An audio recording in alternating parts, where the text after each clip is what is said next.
110 साल थी विया आहिनि यूनियन स्टेशन कैंसिस के। तव्हांखे अचो त अॼु इन जो नज़ारो करायूं। 110 साल पुराणी साईं railway station union station Kansas City ऐं विच में ई साईं वॉकिंग टनल ऐं उन सां गॾोगॾु मेट्रो मेट्रो मेट्रो मेट्रो साईं। बसि हिननि जूं तस्वीरां कढियूंसीं ऐं हे व्यू आहे तव्हांजे साम्हूं। हिननि चयो आहे कढो, को मसइलो न आहे, अचो त हाणे तव्हांखे साईं यूनियन 110 साल पुराणी साईं छित बि अॼु ॾिसो उहा बीठी आहे रेलवे से यूनियन। अस्सलाम वालेकुम दोस्तो, उम्मीद आहे तव्हां ठीकु ठाक ख़ैरियत सां हूंदव। साईं हिन वक़्तु असां union station Kansas city Missouri में आहियूं, उनजे साम्हूं बीठा आहियूं। इहा बिल्डिंग ॾिसो केॾी आलीशान, ऐं इन जे साम्हूं साईं वाटर डांसिंग फाउंटेन, पोयों मेमोरियल पार्क मोन्यूमेंट। वाह वाह, छा त नज़ारा आहिनि ख़ूबसूरत साईं। ऐं साईं हिन स्टेशन में वञण जे लाइ पैदल वॉकिंग टनल ठहियलु आहे, ग्लास जी पूरी। अची हिन में अचो त तव्हांखे अंदरि उन खां अॻु में बाबा शहर थींदो हले। साईं ॾिसो छा त बिल्डिंग आहे, मेमोरियल बिल्डिंग ॾाढी। ॾिसो माण्हू बि तस्वीरां कढनि था पिया, काफ़ी पार्किंग हुते गाॾी बि आई आहे।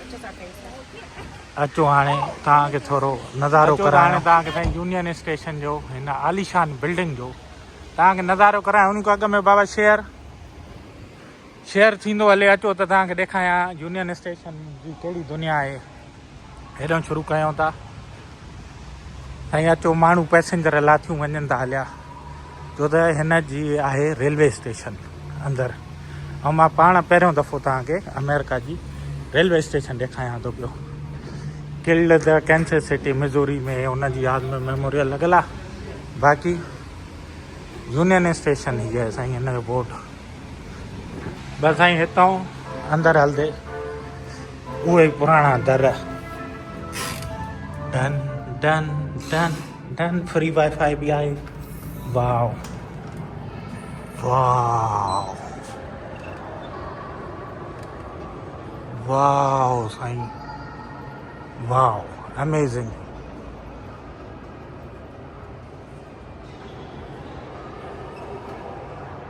अमेजिंग, छा त छत आहे साईं, छा त छत आहे। वाह वाह साईं, छा त डिज़ाइन आहे। Union station Kansas City information जे लाइ, पर हे थोरो हिस्ट्री तव्हांखे ॿुधाईंदो हलां। यूनियन स्टेशन जी हिस्ट्री इंफॉर्मेशन। 4 फ्लोर अथसि। जे तव्हां हिते आहियो मथे 3 फ्लोर, ऐं सेविंग यूनियन स्टेशन 4थे फ्लोर ते। फ्लोर 3 ते architectural feature, prehistory union station, exhibition, welcome, introduction, ऐं explore union station 5000 square foot. Relive 100 साल, हे ॾिसो साईं 100 सालनि खां मथे पूरो थी चुकी आहे। In this place 1948 feet wide, 29 wide, 8 feature brown glass work.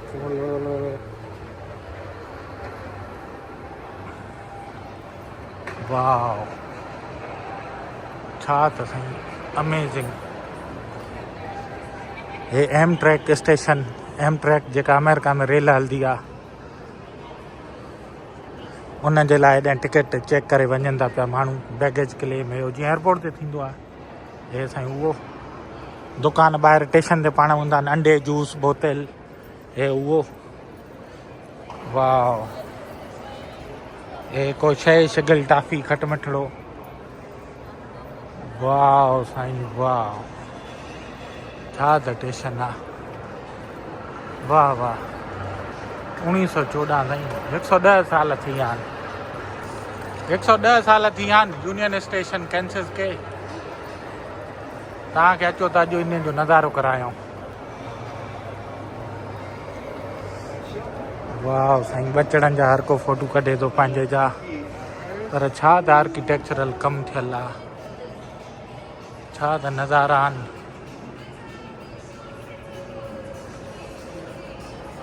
लाइटियूं ॾिसो, वाह वाह।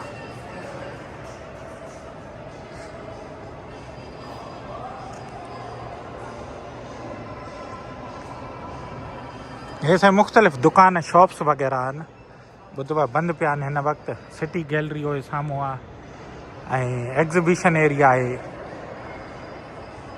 वाह वाह हे कॉफ़ी शॉप्स आहिनि उहो पुराणियूं तस्वीरां बि लॻियल आहिनि लोकल छो त एग्रीकल्चरल एस्टेट आहे पर छा त नज़ारा आहिनि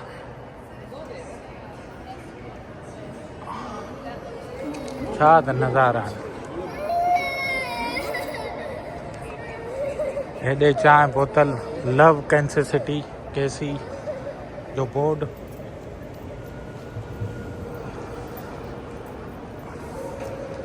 चैम्पियंस ये चांहि बोतल सो ब्यूटीफुल यार छा त नज़ारो आहे रिंग टुराड़ो ॿार हिते बि करनि था ॿारनि जो कमु आहे प्यार मोहबत सां परचायो घुमण अचनि था माण्हू होटल बोटल भी आहिनि खाया पीया रेस्टोरेंट साम्हूं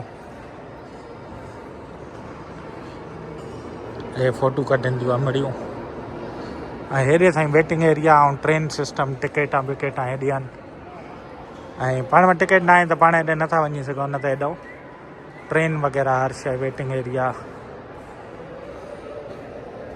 पर साईं छा त नज़ारा आहिनि शेयर बाबा शेयर थींदो हले हे साईं रेलवे स्टेशन 110 साल पुरानी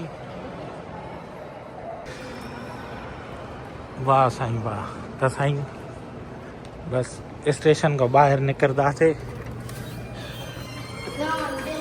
पार्किंग एरिया पंहिंजी गाॾी हिते ई बीठी आहे ऐं ॿाहिरि नज़ारा कुझु अहिड़ा आहिनि रिंगट ॿार माना रिंगट 110 साल पुराणी स्टेशन तव्हांजे साम्हूं हे ॾिसो साईं अॼु बि पंहिंजो उन आबो ताब जो जलाल सां बीठी आहे ऐं साम्हूं आहे साईं मेमोरियल पार्क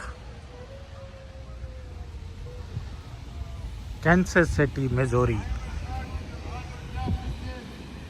हाओ ॿुधो थे बाबा हे ॾिसो साईं हाला वाला करनि था हे गाॾी बीठा आहिनि पंहिंजी गाॾी हुते अॻियां बीठी आहे हलो दोस्तों पंहिंजो प्री प्यारनि जो ख़्यालु रखिजो इंशाल्लाह जल्द मिलंदासीं जेसिताईं दुआनि में यादि अल्लाह हाफ़िज़ पर वेंदे वेंदे शेयर